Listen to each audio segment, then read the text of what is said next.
ওরা মানুষ খুব ভালো। তার কিসে যে এখানে লোকাল পোলাপাইন আছে, একটু আগে লোকাল পোলাপাইন দেখা হইলো। ওরা আমার জিজ্ঞেস এই তুমি কি ইউটিউবার, আমি কেন পার্সোনাল ব্লগ।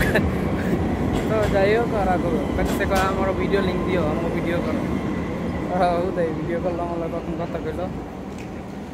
ওরা বোঝো তো, ওরা তো অনেকটা। তারপরে জিগেলো কোন জায়গা থেকে আসছি, আমি বললাম দুবাই থেকে আসছি। দুবাই নাম লেখায়, ও Dubai, I know Dubai, I do.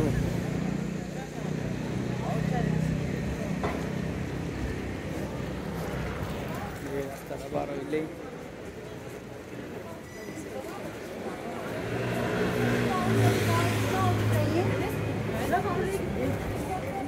সবাই যার যার কাজে। এত পরিমাণ টুরিস্ট আগে জানতাম না। একদম সেম টু সেম অনেকটা। জাপানে যেমন হিউজ পরিমাণ টুরিস্ট, এখানেও হিউজ পরিমাণ টুরিস্ট। সামনে আর না যাই, সুন্দর দিয়ে যাই, সামনে আর না যাই। বলছিলাম না টুরিস্ট সুন্দর সুন্দর গড়ি আছে, জুতা গড়ি সব সব। আমি তুরস্ক খাবারের ফ্যান হয়ে গেলাম। আরে আরে খাওন রে, কোনোটাতে কোনোটা কম না, কিন্তু আবার দামও এক্সপেন্সিভ। যদিও তুরস্ক ওই হিসেবে দাম হইবে, আমরা বাংলাদেশি কারেন্সি তো হিসাব করবো না।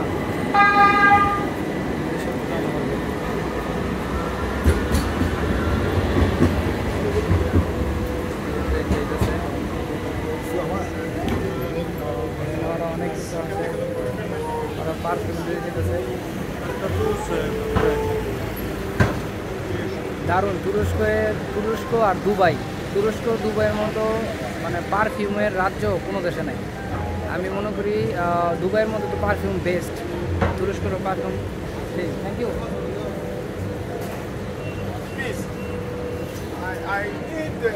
দুবাই তো এরকম পারফিউমের দোকান থেকে দেওয়া যায়।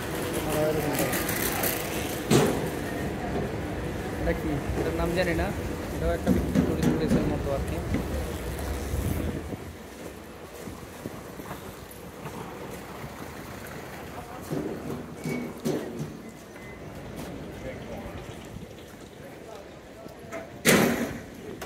কত সুন্দর আবহাওয়া, হ্যাঁ। সবচেয়ে আরও বেশি ভালো হচ্ছে আবহাওয়াটা খুব সুন্দর। এখন বাজে বিকাল 4টা, 4:30, কিন্তু মনে হচ্ছে খুব ঠান্ডা পরিবেশ। অন্যদিন সন্ধ্যা হয়ে যাবো ভাব। আর এই টাইমে আমাকে দুবাইতে ঠাড়া পড়া রোদ। তবে দুবাইরে ই করলে লাভ নাই। দুবাই মানে দুবাই একদম আলাদা প্ল্যাটফর্ম, মানে আলাদা শহর, আলাদা রাজ্যের মতো। দুবাইয়ের লোকের তুলনা অন্য দেশের লোক এটা কখনো হবে না। দুবাই মিডল ইস্টের রাজ্য, মানে রাজা।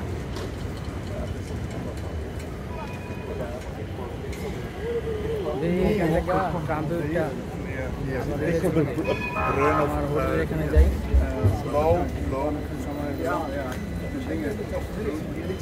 অনেক এনার্জি মাইনাস হয়ে আছে।